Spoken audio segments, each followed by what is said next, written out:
तो कल हमने चैप्टर 1 में रासायनिक समीकरण के नियम लिखने सीख लिए थे। अब नियम आगे कुछ और बच गए हमारे, 3 नियम लिख लिए थे। अब चौथा नियम क्या है कि किसी भी रासायनिक समीकरण लिख रहे हैं तो उसमें उसकी अवस्था लिखना जरूरी है। अवस्था लिखने का सेंस क्या है, देखो कि N2 है, ये गैस है, लिक्विड है या सॉलिड है, इसको पता होना चाहिए कि अपने को इसकी भौतिक अवस्था क्या होती है। तो वो लिखना बहुत जरूरी होता है किसी भी रासायनिक समीकरण में, तभी अपन एक संतुलित और एक समीकरण क्या है, सॉलिड से रिएक्शन हो रही है या गैस है या किससे रिएक्शन हो रही है, उसका पता लगा सकते हैं। अब देखो ये कहता है, चौथा नियम ये बोलता है कि अभिकारक व उत्पाद की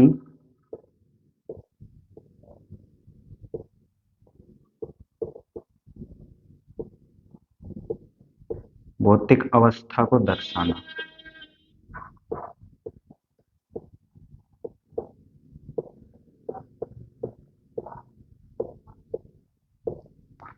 देखो कोई भी अभिकारक दे रखा है या उत्पाद दे रखा है, उसकी भौतिक अवस्था को दर्शाना। अब देखो अगर वो सॉलिड में हो या ठोस में हो तो हम उसको एस के रूप में लिखेंगे। अगर वो गैस के रूप में हो तो उसको जी के रूप में लिखेंगे या ऊपर का तीर का निशान के रूप में लिखेंगे, क्योंकि गैस हमेशा ऊपर हल्की होती है, वो ऊपर की तरफ जाती है, तो उसको ऊपर के तीर के निशान के रूप में लिखेंगे। अगर द्रव तो उसको एल के रूप में, लिक्विड। और अगर अवक्षेप हो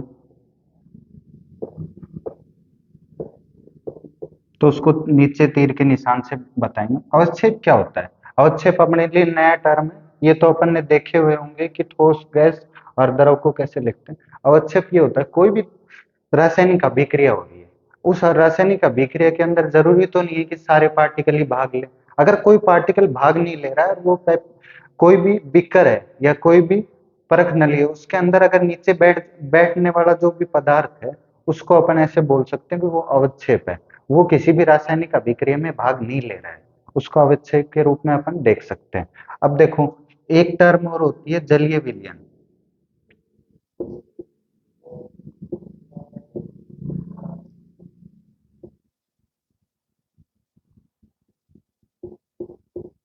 उसको एक्वस के रूप में लिखते हैं, एक्यू को रूप में दर्शाते हैं। अब देखो जलीय विलयन क्या होता है, जलीय विलयन ऐसे देख सकते हैं, जैसे कॉपर सल्फेट है Cu, इसका रंग नीला होता है। अगर अपन ये अभी सॉलिड स्टेट में होता है, और अगर प्लस जल ले लें अपन और इसको मिलाएं, जो विलयन बनेगा ना उसको अपन जलीय विलयन बोलेंगे। क्योंकि अब इसको नॉर्मल अवस्था में अपन इसको अलग अलग नहीं कर सकते, सीयू को अलग, CuSO4 को और जल को अलग अलग नहीं कर सकते, तो ये जलीय विलयन, ये पूरा जो भी ये जो केमिकल बनेगा उसको जलीय विलयन बोलेंगे। सीधा जल, अगर इस द्रव में और जलीय विलयन में सिर्फ यही फर्क है, अगर इसकी जगह CuSO4 की जगह अपन NaCl ले लें, प्लस जल ले लें, तो भी एक तरीके का जलीय विलयन होगा। अब देखो इससे अगला नियम क्या कहता है, पांचवा नियम ये बोलता है कि समीकरण जिस भी परिस्थिति में हो रही है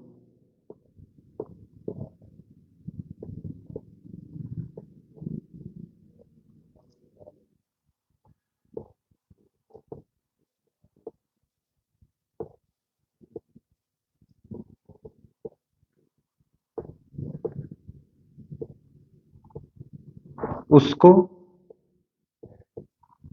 तीर के निशान के ऊपर लिखना।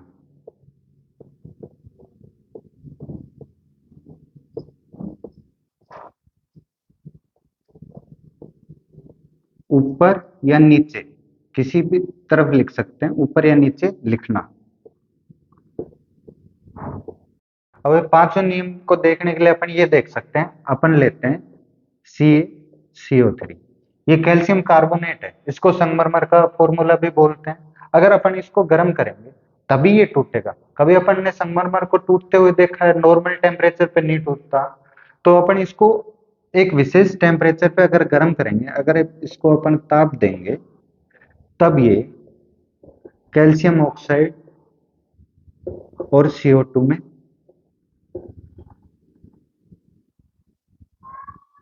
टूट जाएगा।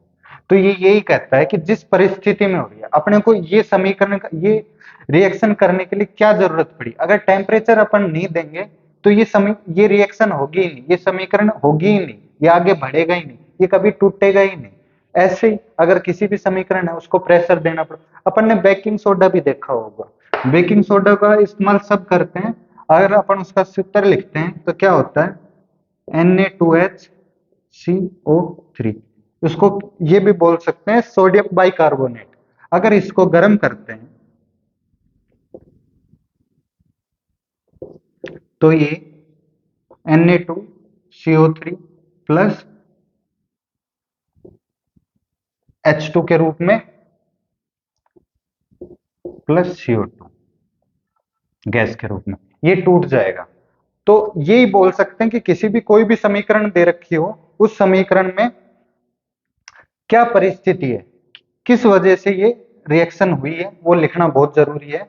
अब इसके बाद अपन ये देखते हैं कि कोई भी समीकरण लिख दिया अपन ने, अब समीकरण को संतुलित करना भी बहुत जरूरी है। और अपन उसको संतुलित कैसे करेंगे, अब देखो कि कोई भी रासायनिक समीकरण दे रखी है, उसको संतुलित करना क्यों है, क्यों आवश्यक है, तो उसके लिए द्रव्यमान संरक्षण का नियम लेवजियर महोदय द्वारा दिया गया था। उन्होंने क्या कहा कि कोई भी समीकरण है, कोई भी समीकरण ले रहे हैं, उसमें जो भी प्रोडक्ट है या जो भी अभिकारक लिए हैं अपन ने, जैसे अपन ले लिया H2 ले लिया, हाइड्रोजन और ऑक्सीजन ले लिया, तो हाइड्रोजन ऑक्सीजन से ही मिलके कुछ बनेगा। इसके अलावा ये नहीं है कि अपन ने हाइड्रोजन ऑक्सीजन ले लिया, अपने को जिंक ऑक्साइड मिल गया या ZnSO4 मिल गया, जिंक सल्फेट मिल गया, ऐसा नहीं है। अपने को हाइड्रोजन और ऑक्सीजन से बनने वाले तत्व ही मिलेंगे।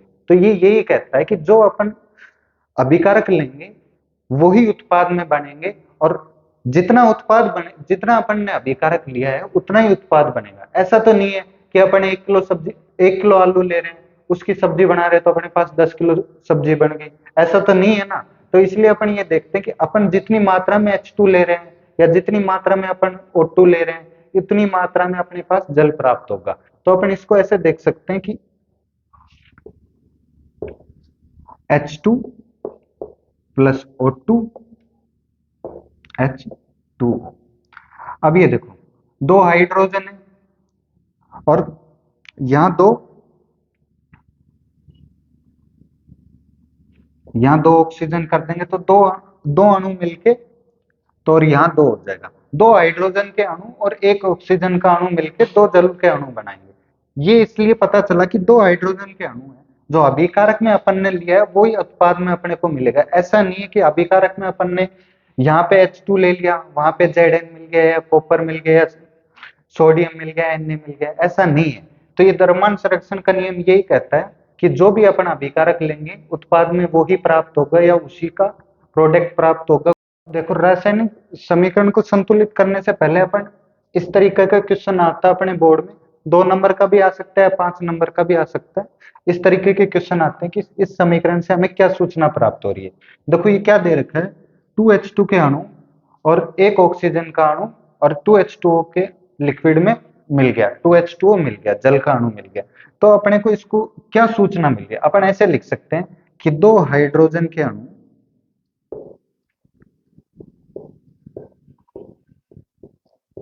व एक ऑक्सीजन का अणु मिलकर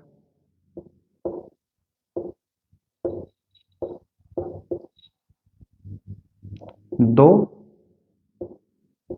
H2O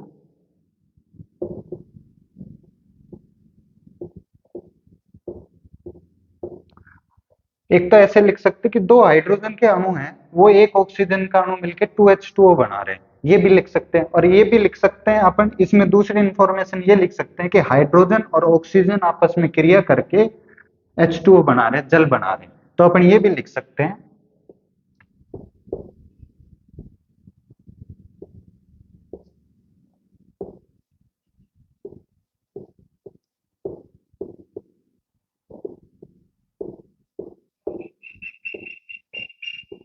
ऑक्सीजन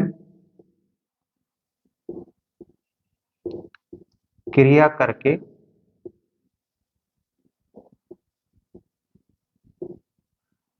जल बनाते हैं।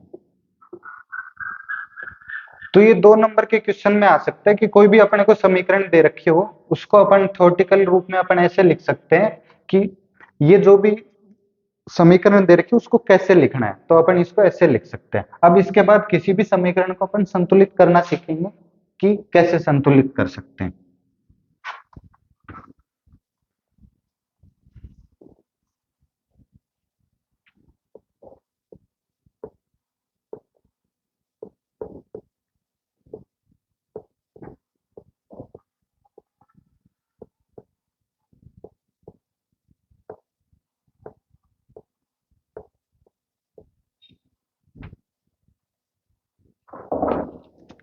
अब ये देखो अपन एक एग्जांपल ले सकते हैं,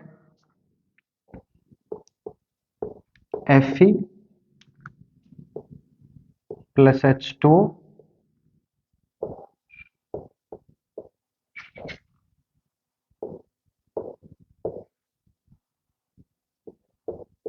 प्लस H2। अब देखो अपन अगर इस समीकरण को संतुलित करते हैं तो कैसे कर सकते हैं इस समीकरण को संतुलित। अब देखो अपन इनको अलग अलग लिख लेंगे, Fe लिख लेंगे, H2 लिख लेंगे और O2 लिख लेंगे। कितने ऑक्सीजन है, कितने हाइड्रोजन है, इस साइड लिख लेंगे अपने अभिकारक और इस साइड लिख लेंगे उत्पाद। अब अपन देखते हैं कि Fe आयरन कितने, इस साइड अभिकारक में तो अपने एक ही आयरन है और इस साइड उत्पाद में अपने आयरन 3 है। अब देखो हाइड्रोजन देखते हैं, यहाँ हाइड्रोजन एक है, यहाँ भी हाइड्रोजन एक है। अब देखो ऑक्सीजन देखते हैं, यहाँ पे ऑक्सीजन एक है, यहाँ पे 4 है। अब देखो इस समीकरण को अगर अपने को संतुलित करना है तो अपन ये देख सकते हैं कि देखो ऑक्सीजन ऑक्सीजन को पकड़ के चलते हैं अपन, ऑक्सीजन 4 है, अगर अपन यहाँ 4 लगा दें, अगर इसको 4 से गुणा कर दें तो ये देखो 4H2 और ये 4H, तो ऑक्सीजन तो 4 हो गए, बट ये देखो हाइड्रोजन है, हाइड्रोजन के भी पास तो 4 अणु चले गए, तो अब ये देखो 4 इंटू 2 यहाँ 8 हो गए। अगर अब अपने को इसको बैलेंस करना है तो इस साइड भी अपने को 8 अणु लेने पड़ेंगे, 8 एटम्स लेने पड़ेंगे। अपने पास कितने हाइड्रोजन के एटम है, 2 ही है, तो अपने को इसको यहाँ 8 बनाने के लिए इसको भी 4 से गुणा करना पड़ेगा।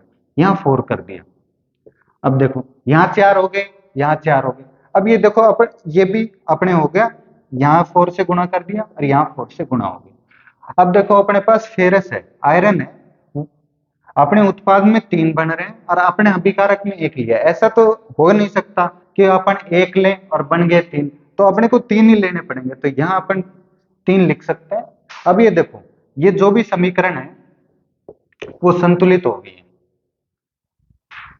कि जितने अपन ने अभिकारक में लिए थे उतने अपने उत्पाद में अणु बन गए।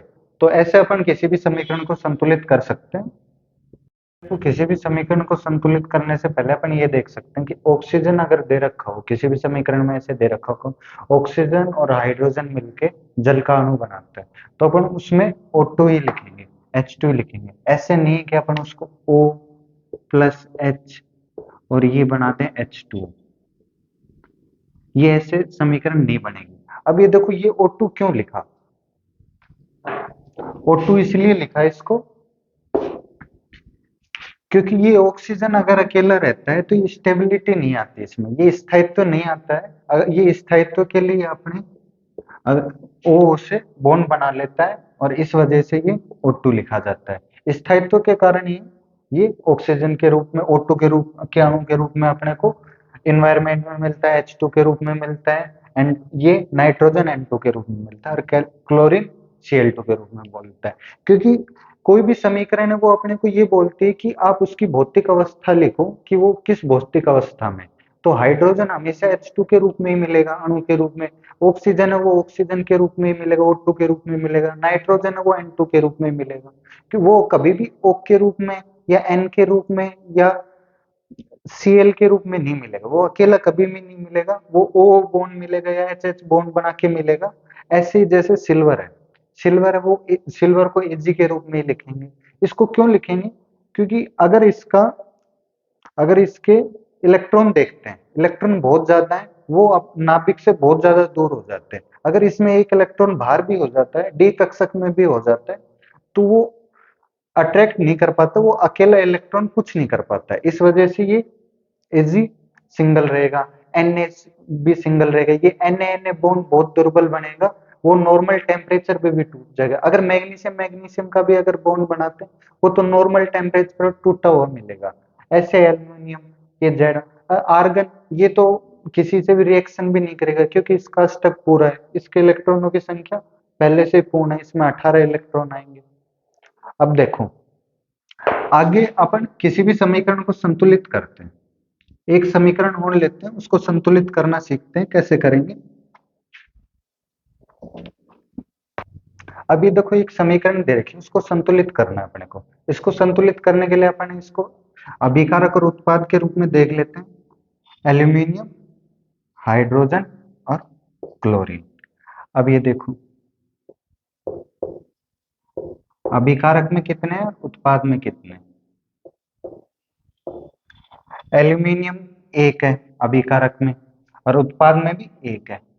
अब देखो, हाइड्रोजन देखते हैं कि अभिकारक में एक है और उत्पाद में दो है। अब देखो, क्लोरीन एक है और क्लोरीन यहाँ पे तीन है।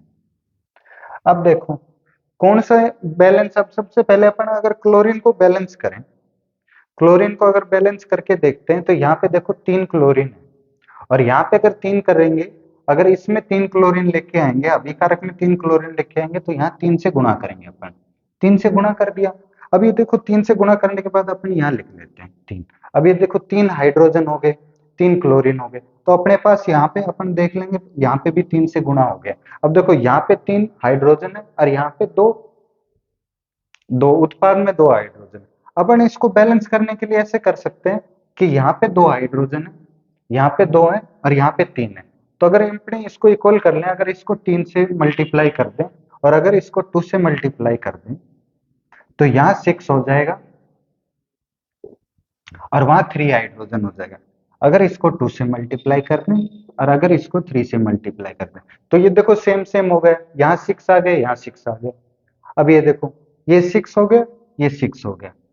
क्लोरीन यहाँ पे सिक्स हो गया, बट यहाँ पे तीन ही बच गए। अब ये देखो, इसको भी अगर अपने को वापिस से वो करना पड़ेगा, बैलेंस करना पड़ेगा।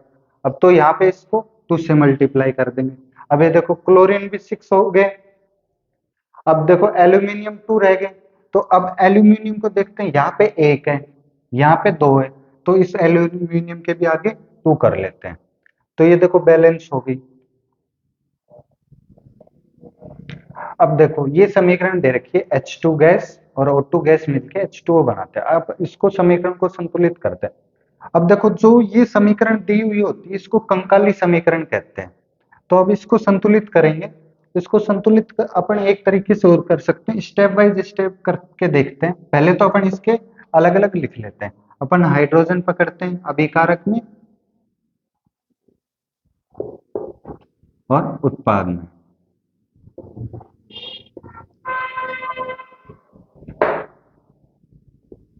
हाइड्रोजन और ऑक्सीजन, यहाँ हाइड्रोजन दो है और इस साइड भी दो है, यहाँ ऑक्सीजन दो है, यहाँ एक है। अब देखो, असंतुलित है, ऑक्सीजन यहाँ पे दो है, यहाँ पे एक है। अब अपन स्टेप वाइज स्टेप कैसे करके देखते हैं। अब ऐसे करेंगे अपन कि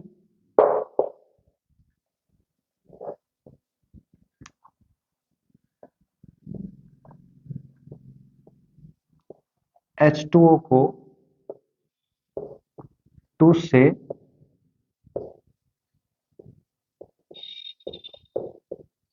गुणा कर लें।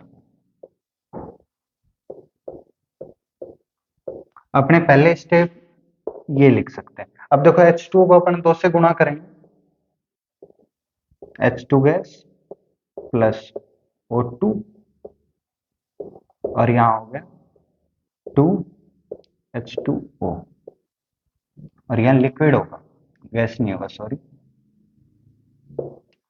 अब ये देखो, यहाँ ऑक्सीजन तो 2 हो गए, बट ये देखो हाइड्रोजन 4 हो गए, यहाँ पे 2 हैं।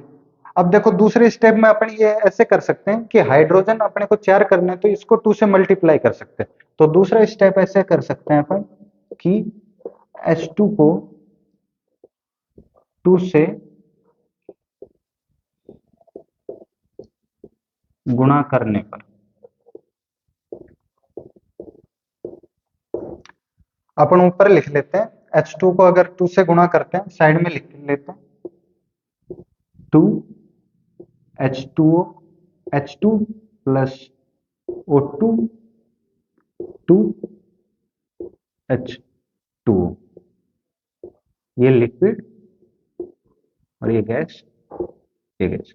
अब ये देखो, अब ये देखो, देखो यहाँ पे 4 हाइड्रोजन हो गए, यहाँ 2 ऑक्सीजन हो गए। अब ये देखो यहाँ पे भी 4 हाइड्रोजन हो गए और यहाँ 2 ऑक्सीजन हो गए, तो ये देखो समीकरण संतुलित हो गए। अगर अपने 5 नंबर का दे रखा हो तो स्टेप वाइज करेंगे अपन। अब देखो यहाँ पे ऑक्सीजन एक कम था, यहाँ पे 1 था, यहाँ पे 2 था, तो अपन सबसे पहले ऑक्सीजन को पकड़ के चलेंगे। ऑक्सीजन को पकड़ लिया, ऑक्सीजन के लिए पकड़ने के लिए यहाँ पे 2 से मल्टीप्लाई कर दिया। फिर अपन ने 2 से मल्टीप्लाई करने के बाद देखो अब ये हाइड्रोजन की वैलेंसी अलग अलग हो गई। हाइड्रोजन के मतलब वैलेंसी नहीं, ये हाइड्रोजन के अणु अलग हो गए। यहाँ पे 4 हो गए बट यहाँ पे 2 हैं, तो अपने को इसको अगर इसको भी 4 बनाना है तो इसको भी 2 से मल्टीप्लाई करेंगे। तो ये सीधा सीधा हो गया, समीकरण को ऐसे संतुलित करेंगे अपन।